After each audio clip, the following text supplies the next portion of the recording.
Somewhere under Egypt, under a temple, under a city, or under the sea, lies the most wanted grave on earth. And for 2,000 years, no one has been able to find it. Think about that for a second. We found Tutankhamun, a minor boy king who ruled for a decade and died young. Found him almost intact, golden mask and all. But Cleopatra, the last pharaoh, the woman who seduced two of the most powerful men Rome ever produced, the ruler of the richest kingdom in the ancient world. Her tomb has vanished so completely that some of the finest archaeologists alive have spent their whole careers chasing it and come up with nothing. No sarcophagus, no mummy, no inscription, nothing. She was the most famous woman of the ancient world. Rome wrote about her, Shakespeare wrote about her. Hollywood rebuilt her legend all over again. And yet the one thing she surely wanted to last forever, her final resting place, is the one thing we cannot find. How does someone that important simply disappear from the map? That question has pulled treasure hunters, scholars, and obsessives to the Egyptian coast for centuries. Some believe she lies beside her lover, Mark Antony, sealed in a hidden chamber. Some believe she's under the waves of a drowned Alexandria. And one woman has staked 20 years of her life on a temple everyone else walked past. This is the story of the greatest missing grave in history and how close we may finally be to opening it. Stay with me. To understand why her tomb matters so much, you have to understand who she actually was. Because the woman has been buried under her own legend almost as thoroughly as her body has been buried under Egypt. Forget the Hollywood seductress for a moment. Cleopatra VII was one of the most capable rulers of the ancient world. She spoke as many as 9 languages. She was the first ruler of her Greek dynasty, the Ptolemies, to actually bother learning Egyptian. She was a naval commander, a shrewd economist, a politician who kept the most dangerous empire on earth at arm's length for over 20 years. Not with her looks, but with her mind. And she did it by attaching herself to power. First to Julius Caesar, who fathered her son. Then, after Caesar was murdered in Rome, to Mark Antony, Caesar's right hand, one of the men now carving up the Roman world. For a while it worked. Antony and Cleopatra ruled the Eastern Mediterranean like living gods. She was the new Isis. He was the new Dionysus. Together they held Egypt's grain, Egypt's gold, and a large share of the ancient world's wealth. But Rome was never going to let a queen hold that much power. Antony's rival, a cold, calculating young man named Octavian, turned Rome against them both. In 31 BC, their fleet was shattered at the Battle of Actium. Within a year, Octavian's army was at the gates of Alexandria. And here the story turns from history into something closer to tragedy. Antony, believing Cleopatra was already dead, fell on his own sword. He didn't die cleanly. He was carried bleeding to the queen, who had locked herself inside her own mausoleum, a great tomb she had been building for herself. According to the Greek writer Plutarch, she and her women hauled his dying body up through a window with ropes because she would not open the doors. He died in her arms, inside that tomb. Days later, Cleopatra was dead too. Captured and unwilling to be dragged through the streets of Rome as a trophy, she took her own life. The legend says a venomous snake, an asp, smuggled in with a basket of figs. The truth may have been poison. Either way, at 39 years old, the last pharaoh of Egypt was gone, and 3,000 years of pharaonic rule ended with her. Now here is the part most people never hear, the part that turns a sad ending into a genuine mystery. We are told quite specifically that she got a tomb.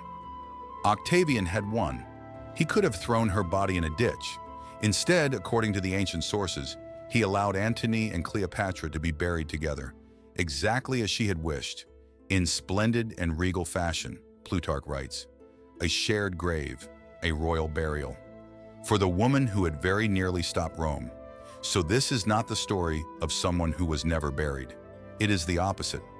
Somewhere out there was a real tomb, a grand one, a documented one, holding the bodies of Cleopatra and Mark Antony, two of the most famous people who ever lived, almost certainly surrounded by the kind of treasure a Ptolemaic queen would be sent into eternity with. It existed.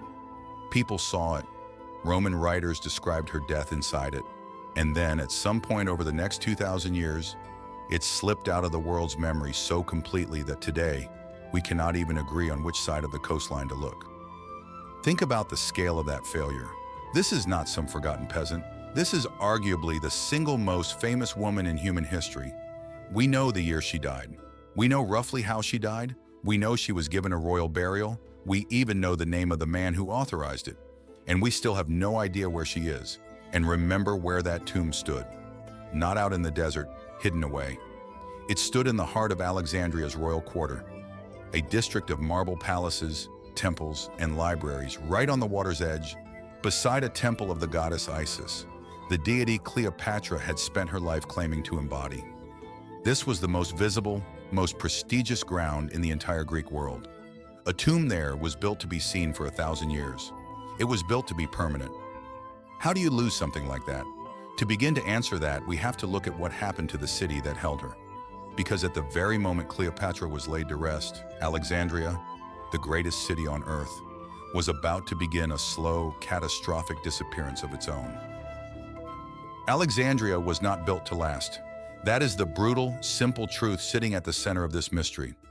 The city Cleopatra ruled, the Alexandria of Caesar and Antony, of the Great Library, of the lighthouse that was one of the 7 wonders of the world, sat on a stretch of coastline that was, in geological terms, a trap. Much of it rested on soft sediment, on the edge of an active fault, right where the land presses against the sea. And in the centuries after her death, that ground began to move.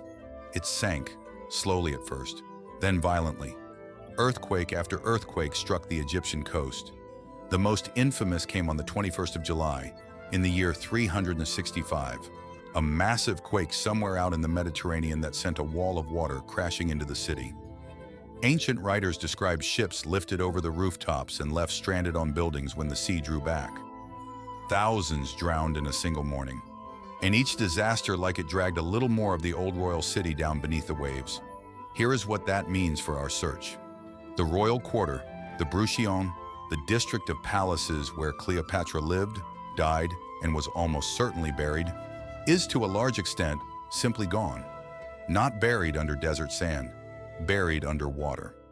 A vast portion of ancient Alexandria's most important ground now lies on the floor of the modern harbor, beneath the boats, the silt, and the traffic of a living city of more than 5 million people.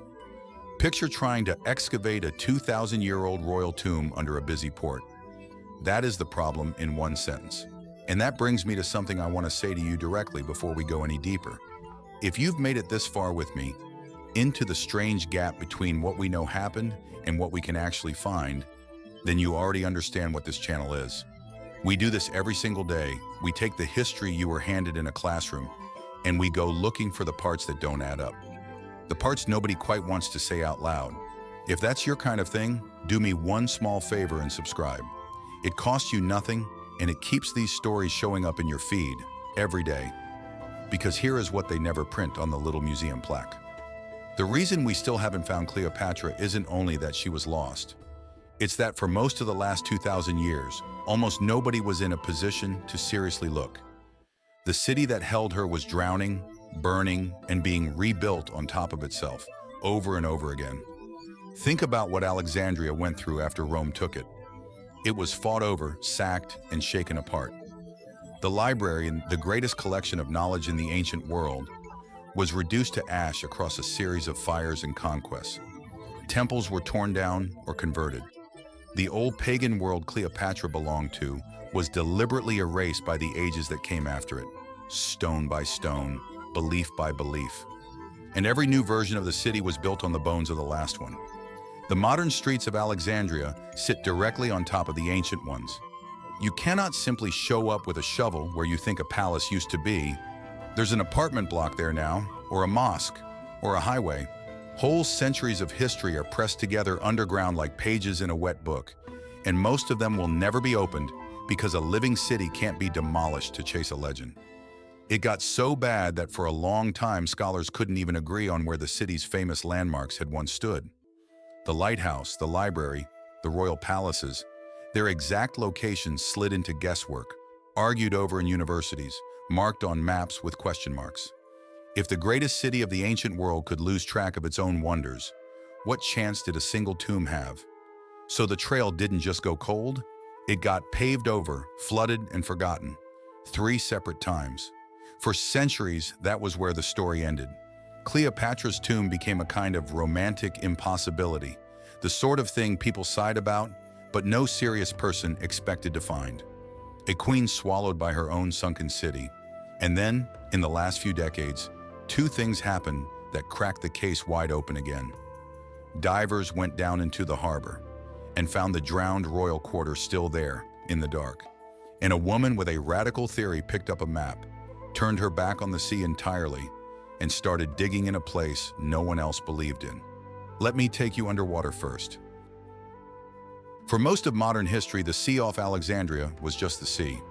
Murky, green, crowded with fishing boats, hiding whatever it hid. Nobody could see through it, so nobody really looked. Then, in the 1990s, a French underwater archaeologist named Frank Gaudio decided to map the bottom of that harbor properly. Not with guesswork, but with instruments.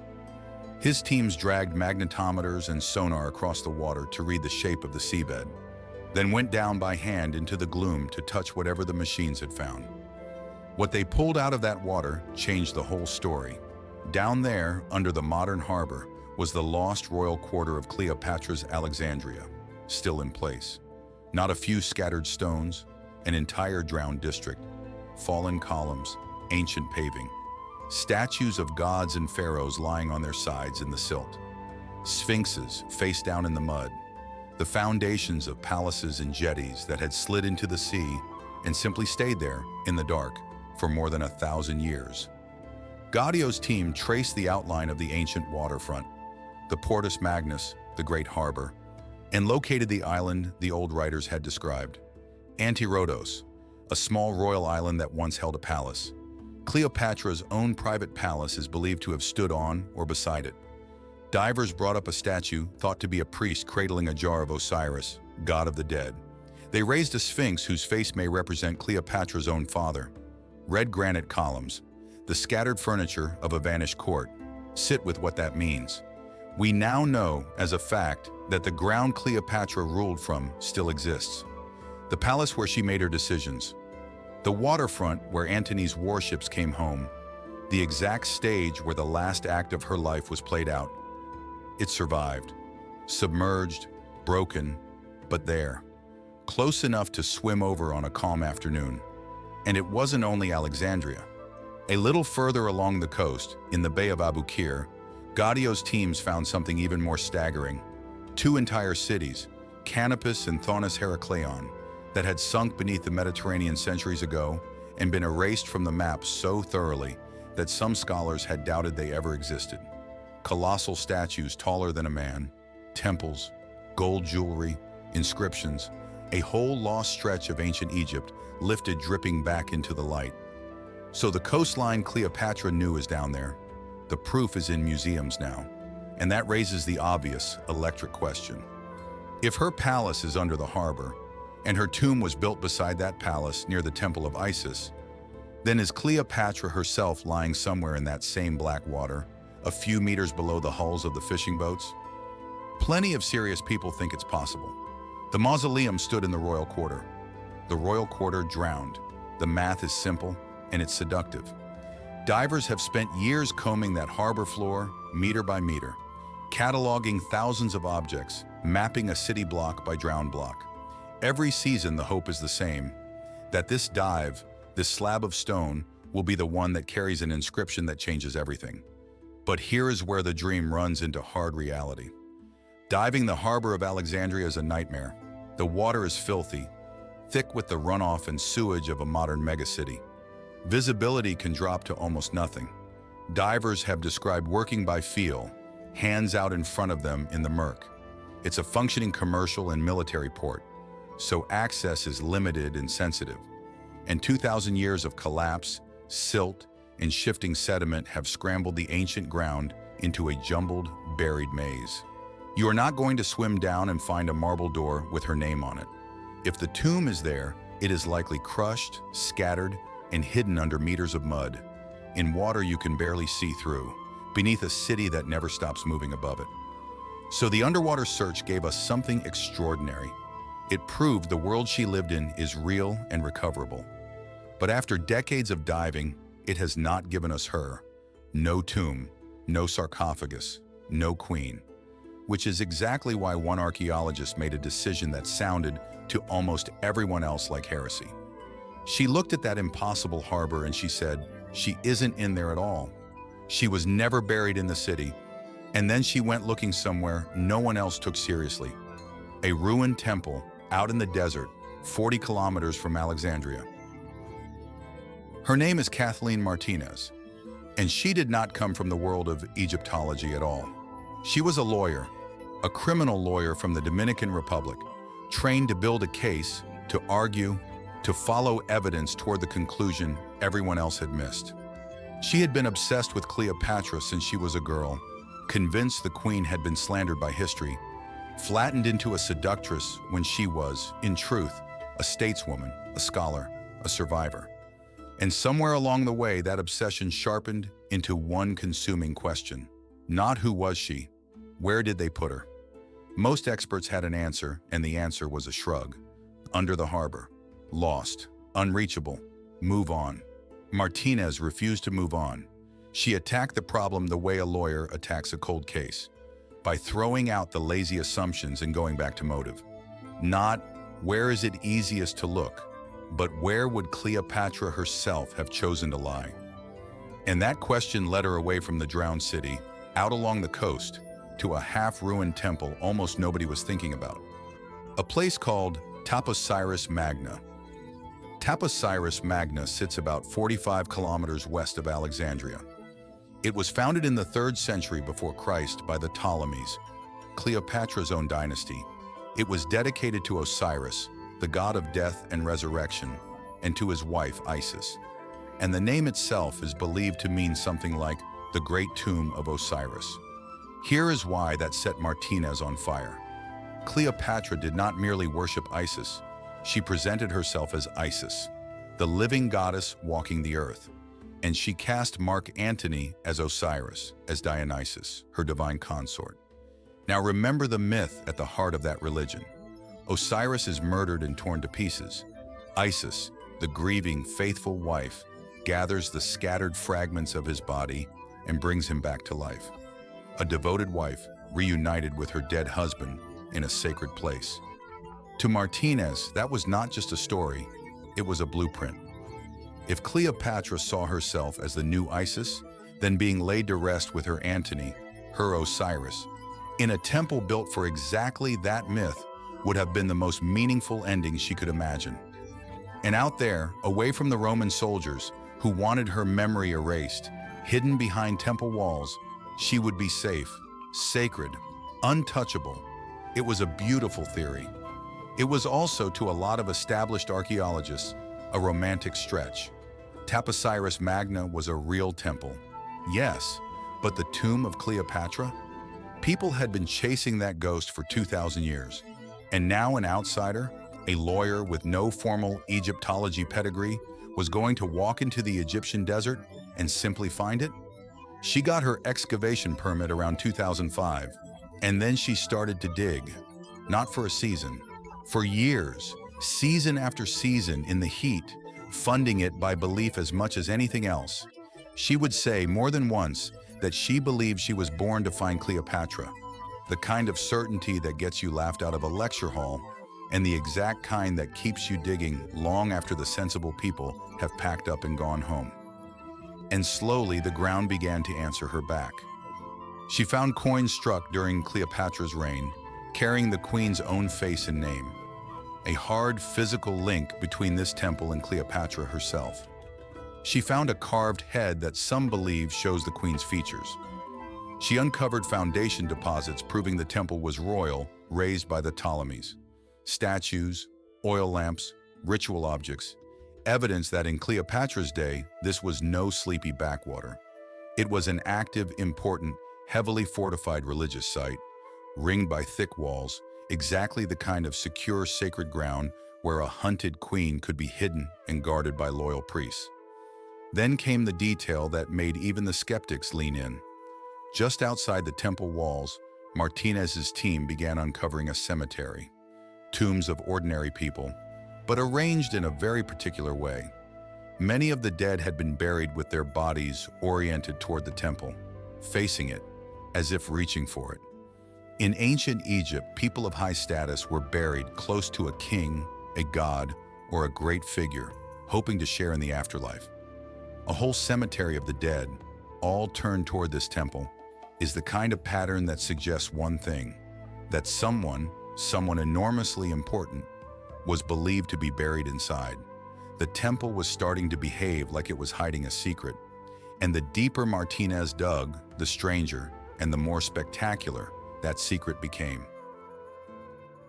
By now, Martinez had spent well over a decade at Taposiris Magna, and the temple kept rewarding her patience with discoveries that were hard to explain and harder to ignore. Start with the mummies. In the tombs around the temple, her team uncovered burials from the Greek and Roman period, and some of them carried a detail almost no one had ever seen. Tucked inside the mouths of the dead were tongues made of gold, thin sheets of gold foil, cut and shaped and laid exactly where a tongue should be. This was not decoration.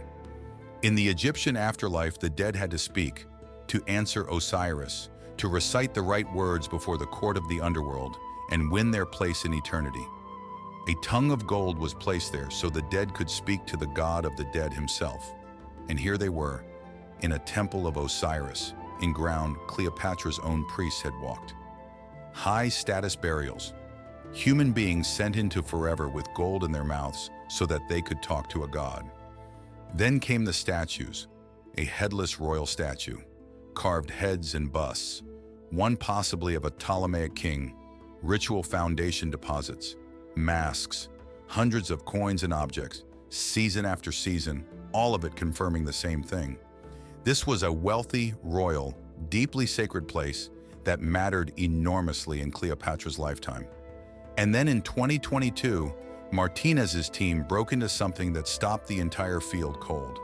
A tunnel, cut through solid rock, roughly 13 meters beneath the temple, running for more than 1,300 meters.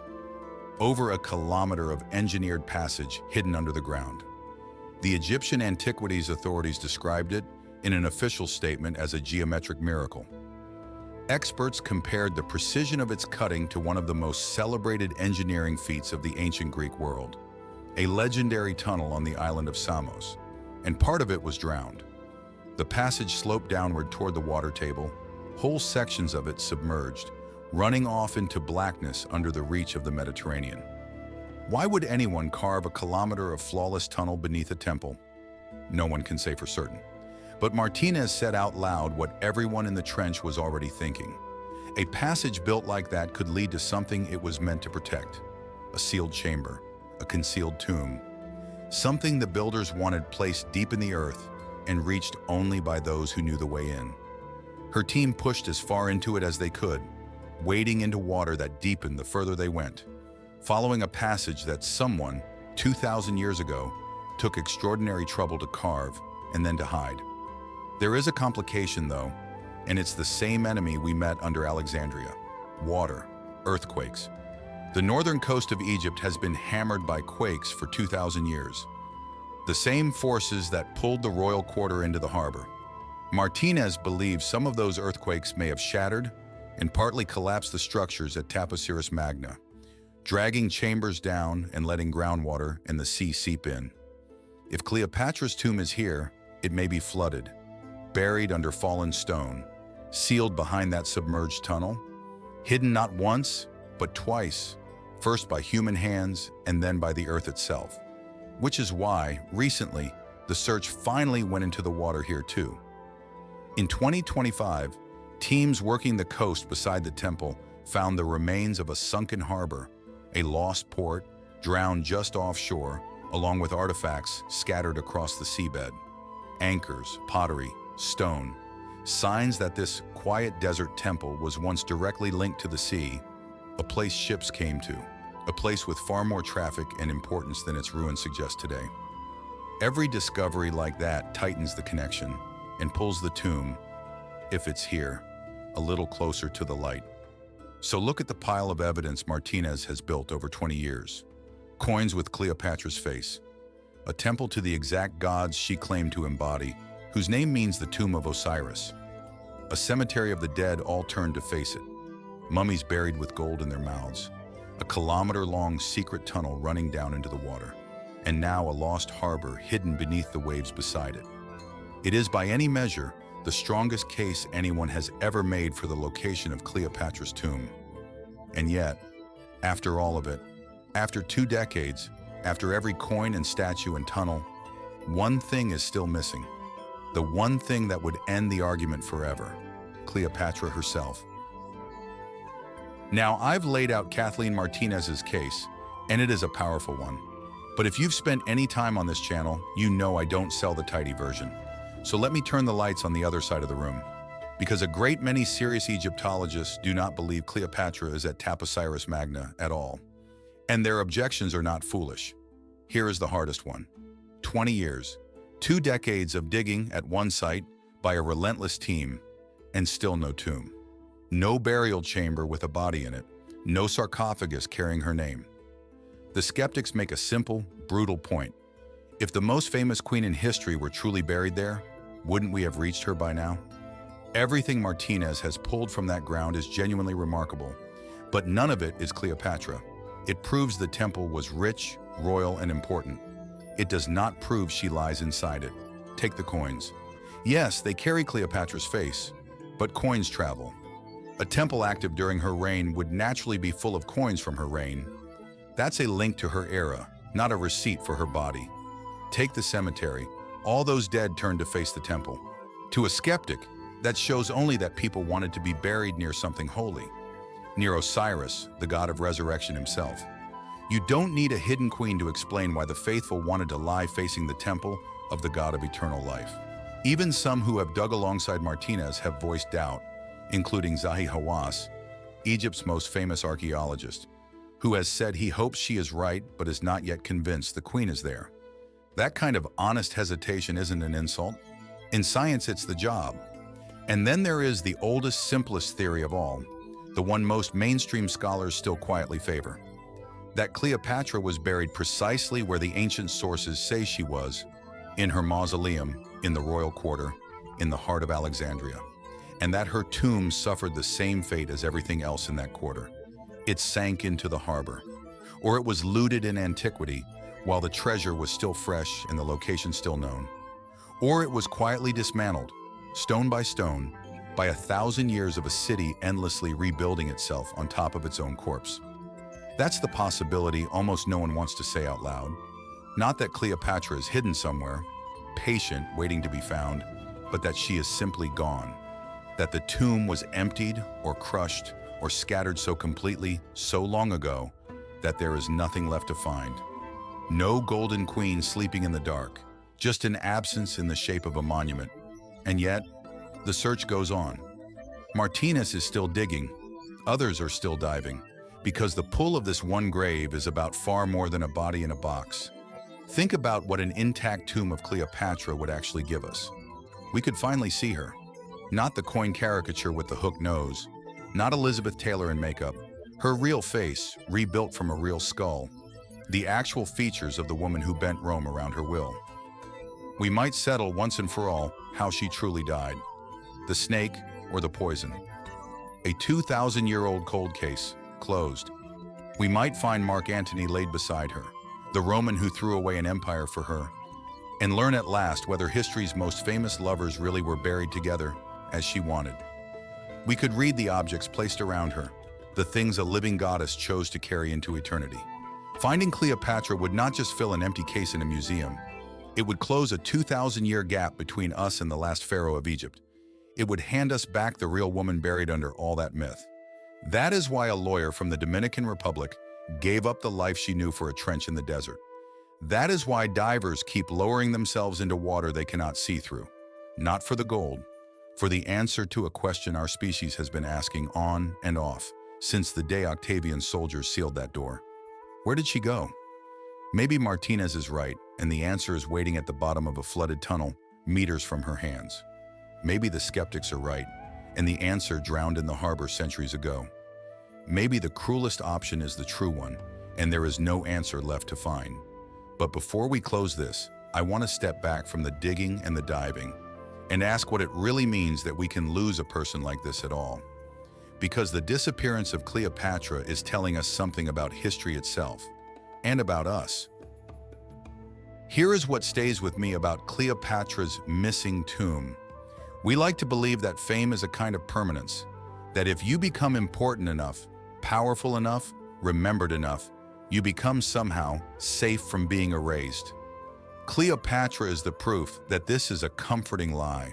She was as famous as a human being can get. She ruled the richest kingdom of her age.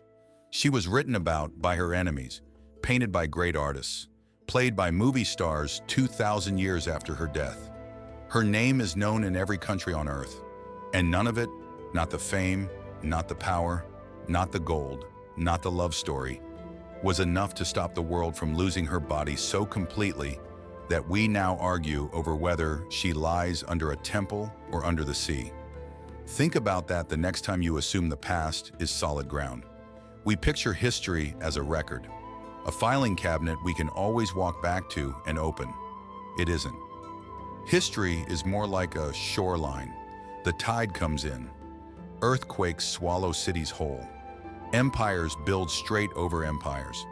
And piece by piece, even the largest names slip under the water and the sand, until all that's left is the story, floating free of the body that once lived it. That's the strange thing the search for Cleopatra keeps circling. We no longer know for certain whether we're hunting for a queen or for proof that she was ever really here at all. And maybe that is exactly why we can't stop looking. Because there is a woman in the desert who gave up an entire life to a hunch.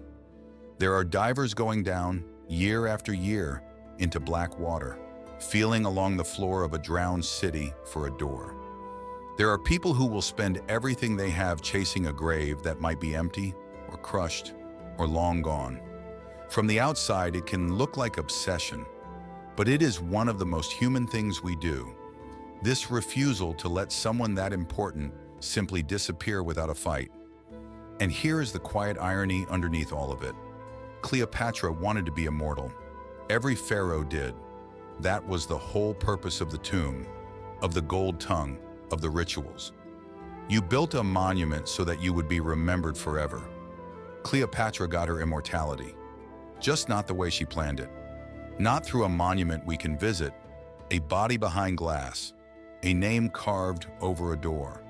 She got it through her absence, through the fact that 2,000 years later, we are still out on that coastline, still diving, still digging, still saying her name, precisely because we cannot find her. A tomb we could finally open would give us an answer, and an answer in the end is a kind of ending. Her mystery is what keeps her walking around inside our heads, undefeated, unfinished, always just out of reach. Somewhere under Egypt, under a temple, under a city, or under the sea, the last pharaoh is still hiding. And every year we edge a little closer, and every year she stays a little ahead. Maybe we'll find her. Maybe next season, someone wades a few meters deeper down that flooded tunnel, and the beam of a flashlight falls on a face that has been waiting in the dark for 2,000 years. And maybe, after everything Rome did to erase her, she would rather we didn't. And think about what that absence really costs us. Not just a body, a truth. Every year the tomb stays lost is another year we take the legend on faith, the beauty, the snake, the seductress, the villain Rome needed her to be. The one thing that could correct all of it, that could let the real woman answer for herself across 2,000 years, is the one thing still sealed away from us. We are left holding her enemy's version of her because the evidence for our own is still buried under the mud. That is the real weight of a lost grave.